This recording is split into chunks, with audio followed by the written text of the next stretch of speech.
Ah,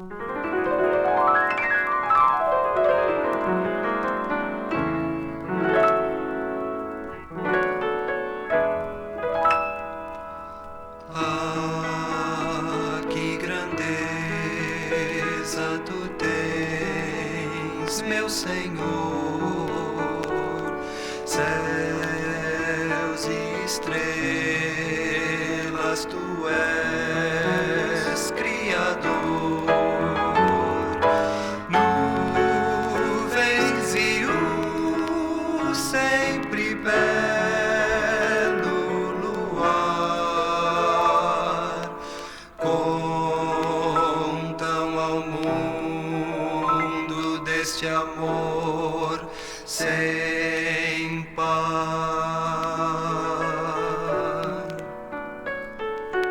Tua palavra é perfeita e fiel, são teus juízos mais doces que o mel. Ah,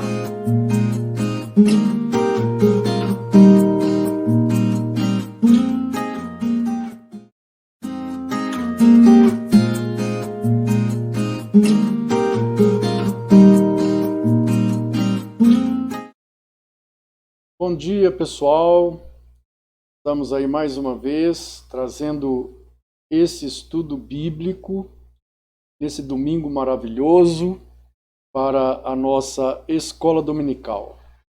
O nosso estudo de hoje, ele tem como objetivo um assunto muito, diríamos, delicado, porém um assunto que precisa ser tratado. Tem como tema Maria, verdades e inverdades. Mas antes de eu entrar propriamente no estudo, eu devo me apresentar, uma vez que estou nas redes sociais. Muito embora esse estudo esteja sendo preparado e transmitido para a Igreja Presbiteriana de Guanhães como escola dominical, nesse dia 6 de setembro.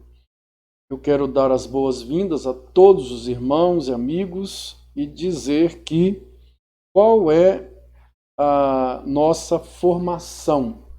Eu sou pastor da igreja, sou formado em bacharel em teologia pelo Seminário Presbiteriano. Também sou formado em estudos sociais, história, pela PUC de Minas Gerais.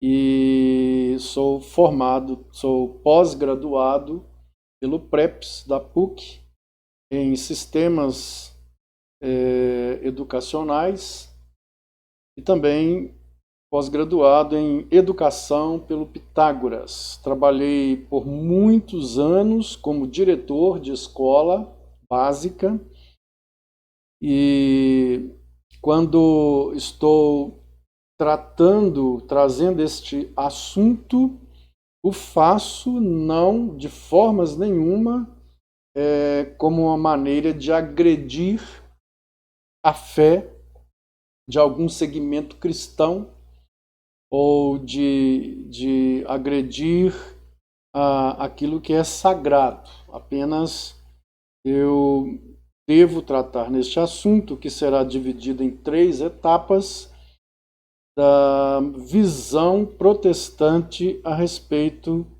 de Maria. Segundo a exegese protestante, reformada, cristã reformada, a hermenêutica, como nós temos visto Maria através das Sagradas Escrituras, não através dos dogmas ou dos concílios, o que os concílios no decorrer da história da igreja resolveu, aprovou ou criou. Uma das máximas da igreja reformada é sola scriptura, e a escritura, só a escritura. Nós temos a escritura como o juiz dos nossos concílios, né? A Escritura está acima dos concílios, os concílios podem errar e demonstraram durante a história muitas vezes que erraram, portanto, a Escritura ela está acima de todos os concílios e a nossa consciência ela só pode e deve se submeter à Escritura sagrada pelo Espírito Santo, pois ela é a única palavra de Deus. Então esse estudo será realizado baseando-se nas Escrituras sagradas. O que as Escrituras ensinam sobre este assunto? A princípio, dizer que nós admiramos profundamente Maria, pois ela foi a mulher mais importante da história da humanidade.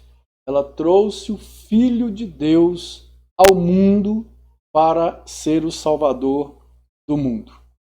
Vamos passar para frente, então, nessa primeira etapa desse estudo sobre Maria. Verdades e inverdades. Verdade é aquilo que está na Escritura.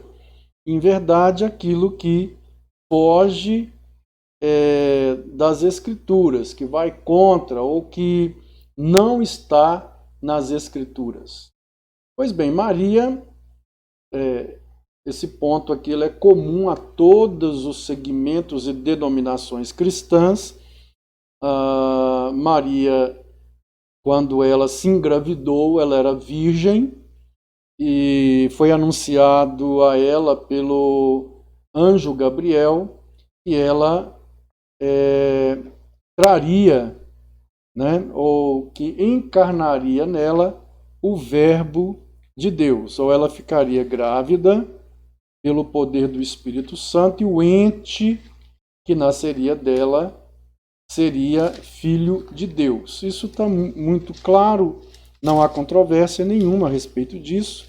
Todos nós cristãos, sejam protestantes, sejam reformados, evangélicos, católicos, anglicanos, ou até mesmo a igreja oriental cristã do Oriente, né, lá da Rússia, da Ásia, todos estão de acordo com respeito a isso, não há problema nenhum.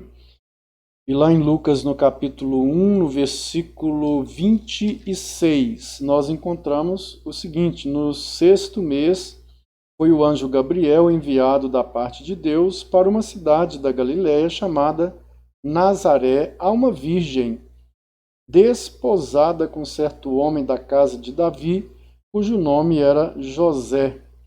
A virgem chamava-se Maria. E é importante notar que a palavra desposada com certo homem significa um compromisso de casamento que era feito naquela época. Geralmente os pais faziam esse compromisso de casamento. Nós não sabemos no caso de Maria se os pais fizeram esse contrato com José. Tudo indica que José era mais velho do que Maria.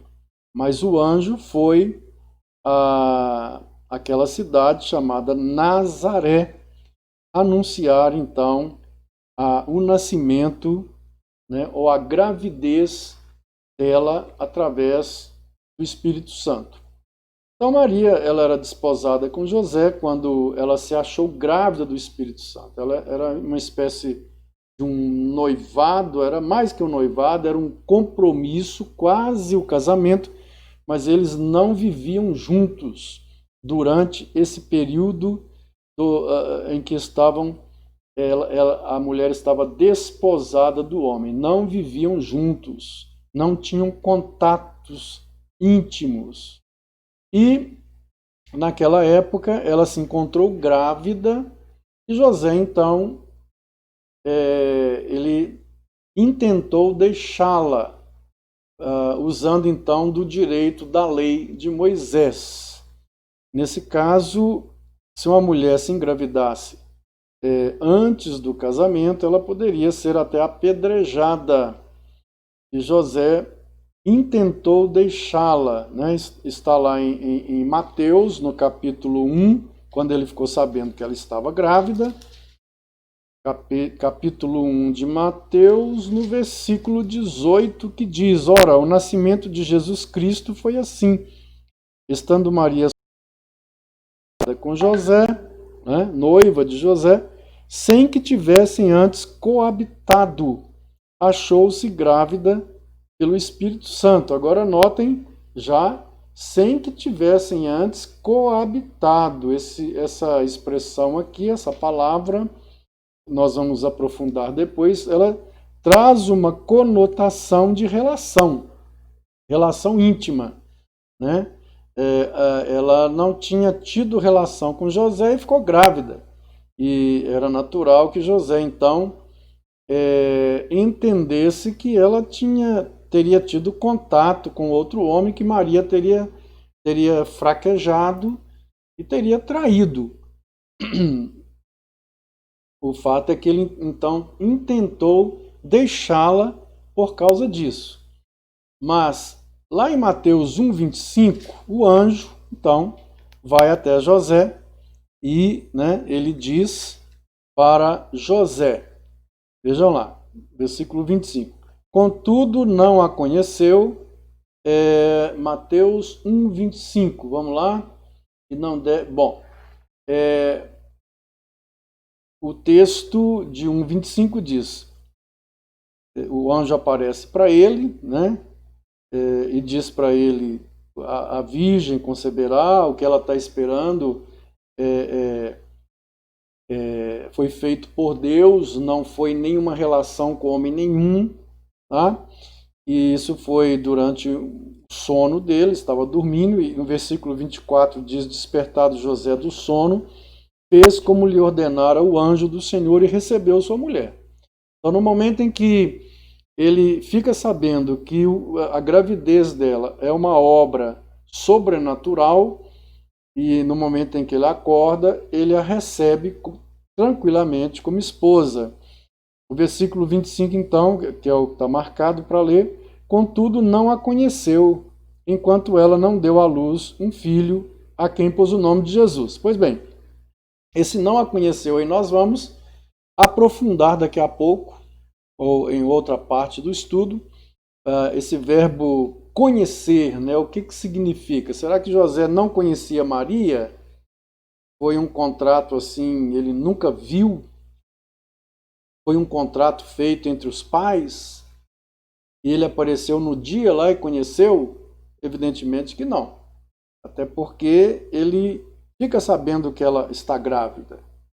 Ele a conhece no sentido de conhecimento pessoal, né, social. Ela era noiva, ela estava desposada. Mas o versículo 25 fala de um outro tipo de conhecimento. Ele a recebeu como mulher, mas não a conheceu, não tocou nela como mulher, enquanto ela não deu, vejam bem aqui, esse advérbio, né? Enquanto ela não deu à luz um filho, enquanto ela não deu à luz. Mas nós vamos aprofundar essa questão daqui a alguns momentos aí desse estudo. Vamos ver então a questão do dogma da Mãe de Deus, né? Há um segmento cristão antigo, muito respeitado, e hoje reúne cerca de 2 bilhões de fiéis, e esse segmento vem ensinando, reafirmando, dogmatizando que Maria é mãe de Deus.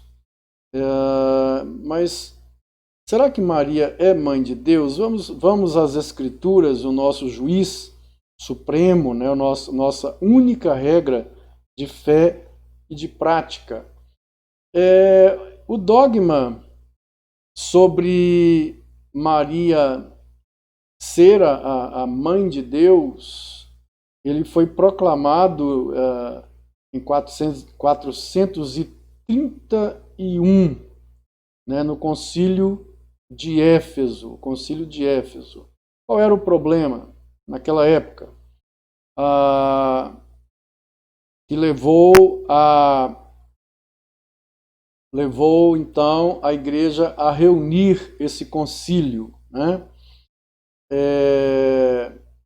O problema, evidentemente, era a controvérsia a respeito da heresia gnóstica, né, sobre a divindade de Jesus. A grande discussão de Éfeso nem foi a questão se Maria era mãe de Deus ou não era mãe de Deus. Era a questão da divindade de Jesus. Quem é que estava dentro que foi gerado por Maria, ou estava, que iria nascer? Quem era? Era homem? Era Deus? Era um semideus? Né? Foi uma grande controvérsia gnóstica durante muitos anos na igreja, e que nesse concílio eles chegaram à conclusão que Maria seria a mãe de Deus, né? Ela seria a mãe de Deus. Mas a palavra que se usa é Theotokos e não Mater Dei. Theotoko e não Mater Dei. Vamos caminhando para a gente tentar descobrir aí o que significa. Theotokos, na verdade, quando eles falaram que Maria é Theotokos, eles estavam dizendo o seguinte, que ela era portadora de Deus. Então, quando o concílio de Éfeso tratou Maria como Theotokos, é que ela carregou o Filho de Deus em seu ventre, como alguém que está carregando o filho de outrem. A divindade não é filha da humanidade de Maria. Ela carregava, o filho que ela carregava era filho de Deus. Interessante que a palavra mãe de Deus seria Theometer. Theometer, mãe de Deus. Eles não usaram essa palavra para Maria, mas eles usaram a palavra Theotokos, isto é, portadora de Deus. Com o passar do tempo, essas coisas foram sendo esquecidas pela religião popular, e esse portador de Deus foi sendo entendido como mãe de Deus. E isso cada vez mais foi fortalecendo essa ideia de que Maria era a mãe de Deus. Theotokos, portadora de Deus, e não mãe de Deus. Foi isso que o concílio de Éfeso chegou à conclusão e decidiu sobre essa doutrina. Pois bem, vamos ver alguns pontos aí agora, a palavra de Deus com respeito aí a alguns textos bíblicos, né? A gente lê, por exemplo, lá em Jeremias, os filhos apanham a lenha e os pais acendem o fogo e as mulheres preparam a massa para fazerem bolos à rainha dos céus e oferecem libações a outros deuses para me provocarem a ira. Pois bem, é o que tem a ver esse texto com Maria. Bom, vamos lá, vamos com calma agora, para que a gente não ofenda ninguém, deixe somente a palavra de Deus falar, a Bíblia, a palavra de Deus falar.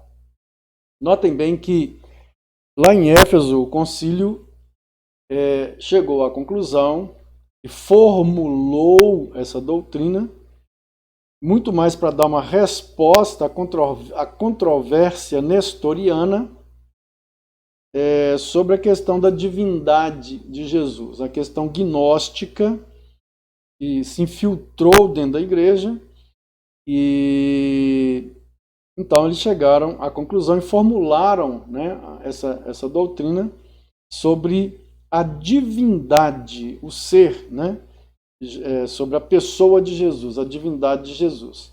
Maria, ela era portadora, portanto, de Deus.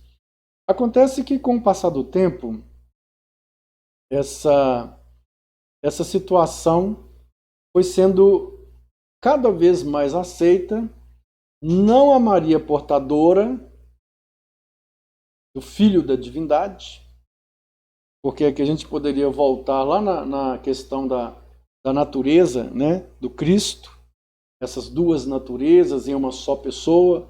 Isso é um assunto para outra live, mas com o passar do tempo, Maria foi se transformando em mãe de Deus. Jesus é Deus. Maria é mãe de Jesus, logo Maria é mãe de Deus.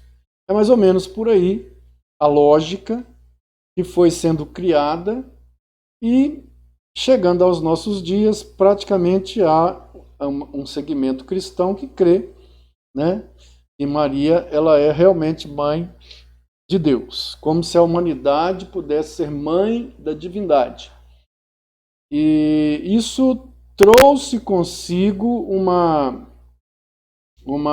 a criação de uma idolatria, porque Maria começou a ser idolatrada, venerada, cultuada e até, podemos dizer, adorada, porque nas Escrituras Sagradas não há diferença entre as palavras latria e a palavra liturgia, né, ou a palavra dulia. Não há essa diferença.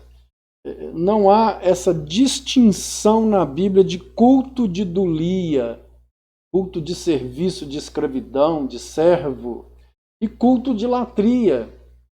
A palavra latron, de onde vem latria, em sua etimologia, significava, no grego antigo, um serviço pago. A palavra dulia, né, de onde vem doulos, escravo, significa serviço escravo. Então, a adoração ou a veneração, o respeito a qualquer divindade no Antigo Testamento é chamada de latria ou liturgia. E, portanto, não há diferença entre dulia e latria, do ponto de vista das Escrituras Sagradas. Então, quando se faz essa distinção que o culto a Maria, o serviço a Maria, é um serviço de dulia, e só Deus pode receber o serviço de latria, não há essa diferença nas Escrituras Sagradas. Basta fazer um estudo das 3 palavras, todas as vezes que elas aparecem no Novo Testamento, e nós chegaremos a uma conclusão clara e segura.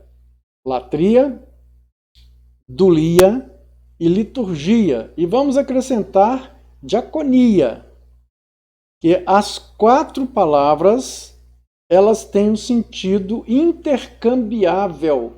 Quer dizer, os apóstolos pegam essas palavras e as usam como palavras sinônimas no Novo Testamento. Basta fazer um estudo exaustivo das 4 palavras no grego do Novo Testamento e nós veremos que, para os apóstolos, essas palavras, muito embora elas tenham um sentido técnico, etimológico, mas no sentido contextual em que eles usavam à vontade as 4 palavras, uma como sinônima da outra. O que acontece é que, com o passar do tempo, Maria, ela deixou de ser a portadora de Deus para ser a mãe de Deus. E os próximos concílios, depois de Éfeso, vão trabalhando essa questão do culto a Maria, da adoração a Maria, do serviço a Maria, isso é fortemente condenado nas Escrituras Sagradas por Deus. Isso é chamado de idolatria. E a gente então vai para Jeremias 44, versículo 17, alguns versículos só para a gente lembrar um pouquinho aí dessa questão. Jeremias 44, né, versículo 17, que diz assim, as Escrituras Sagradas, versículo 17, assim diz. Então vamos lá, 44, Jeremias só conferindo. Antes, certamente toda palavra que saiu da nossa boca, isto é, queimaremos incenso à Rainha dos Céus e lhe ofereceremos libações, como nós, nossos pais, nossos reis e nossos príncipes temos feito nas cidades de Judá e nas ruas de Jerusalém.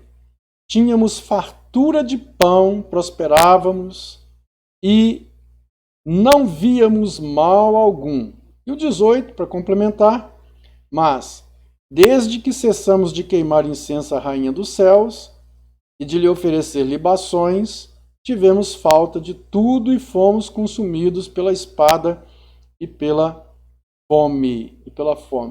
É claro que essa Rainha dos Céus aqui, de Jeremias, ela não se refere a Maria. Maria nem existia nessa época. Provavelmente Jeremias deve estar aí uns 600 anos antes de Cristo. E aqui está se referindo a uma deusa cananeia que era considerada como esposa de Baal e considerada a rainha dos céus. Eles adoravam e queimavam, e a gente sabe que Israel e Judá, os dois reinos, serem destruídos, e o principal motivo da destruição dos dois reinos e do cativeiro foi a idolatria. Foi adorar outros deuses, indo contra o mandamento, lá em Êxodo capítulo 20, né, dos 10 mandamentos, que diz: não farás para ti imagem de escultura, não lhes dará culto, nem serviço, nem veneração, nem adoração, nada disso. E a gente sabe dessa história muito bem. O Salmo 21, versículo 13, Salmo 21, versículo 13, eu não vou ter condições de ficar explicando cada texto, porque senão a live fica demasiadamente grande, mas é importante aprofundar esse estudo. Depois cada um ler os textos aí em sua casa. O Salmo 21, 13, 21, no versículo 13. 13. Salmo 21. Vamos ver aqui, parece que esse versículo aí está fora do contexto, né? Exalta-te, Senhor, na tua força, nós cantaremos e louvaremos. Não está falando aqui pois bem, vamos lá em Apocalipse, vamos para Apocalipse capítulo 5, versículo 12. Há muitos outros textos aí, né, sobre a idolatria. O Apocalipse 5, versículo 12. Vamos ver se esse aí está falando também de idolatria. Vamos lá.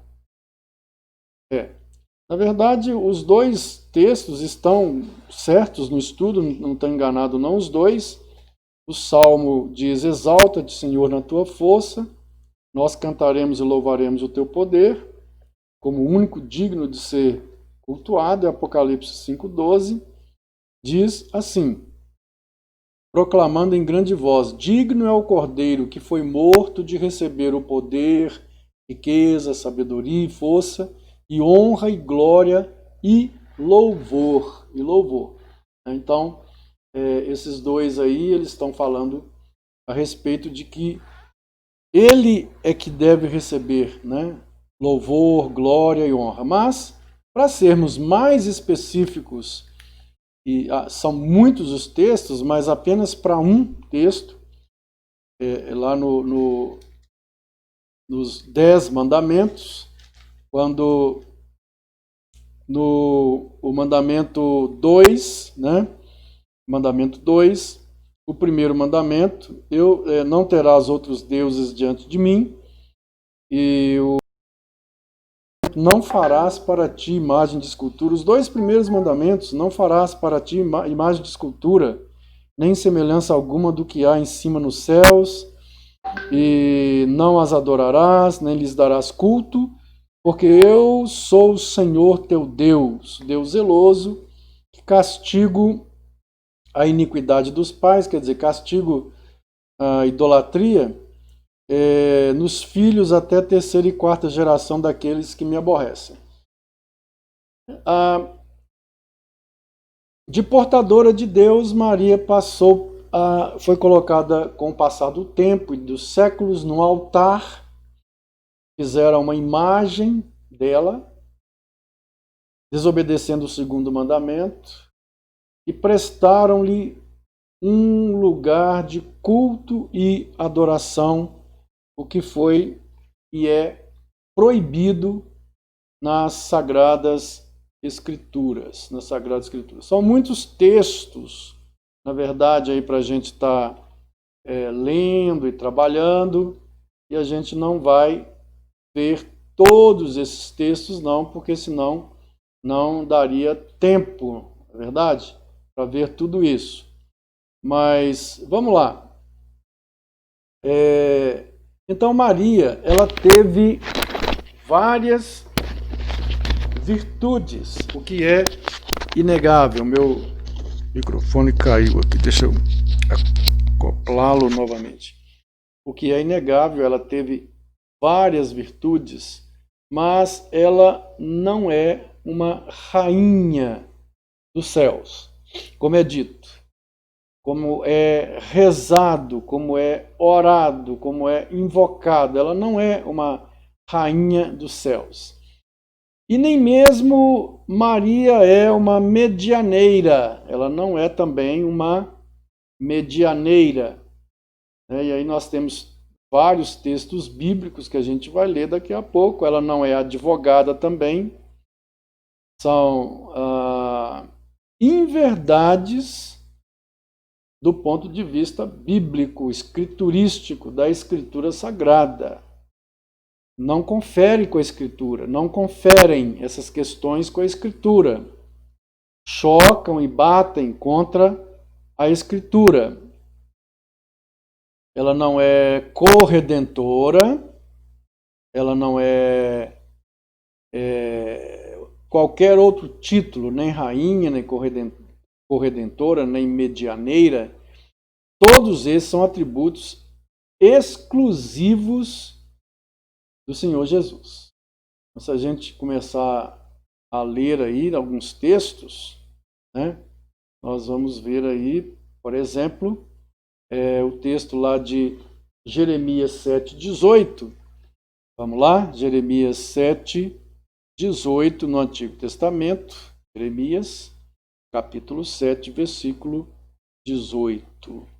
E diz assim: os filhos apanham a lenha, os pais acendem o fogo e as mulheres amassam a farinha para se fazerem bolos à rainha dos céus. E oferecem libações a outros deuses para me provocarem a ira.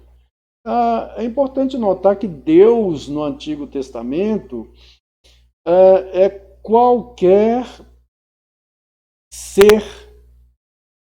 ser espiritual a quem se presta serviço, homenagem, a quem se apega com confiança para proteção, para ser abençoado, para que venha chuva, para que haja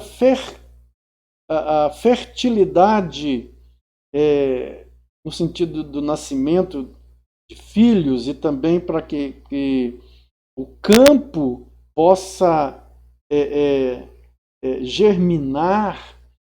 Então, quando se apega a qualquer entidade, não importa, crendo espiritual que essa entidade vai abençoar, vai fazer chover, vai mandar, vai abençoar a plantação, vai proteger, isso é tratado como Deus, né? A palavra Adonai é usada, inclusive, para isso também. Não só para Deus, o Deus verdadeiro. E aqui está falando que eles faziam um tipo de liturgia para essa rainha dos céus, que novamente eu falo, aqui na época não se trata de Maria, mas se houver algo que é igual entre a idolatria de uma e de outra, o pecado vai ser o mesmo, o pecado da idolatria. Então, eles faziam uma liturgia, faziam bolos, faziam festas para prestar essa rainha dos céus, que está ocupando um lugar que é condenado por Deus. Essa relação do ser humano de dependência, de gente que já morreu, de gente que se crê que faz milagres, que protege, essa relação é chamada na Bíblia de idolatria e não deve ser buscada por nós. Em 1 Coríntios, o apóstolo Paulo, lá no capítulo 8, né, ele fala aí, versos 5 e 6, vamos lá conferir as Escrituras Sagradas.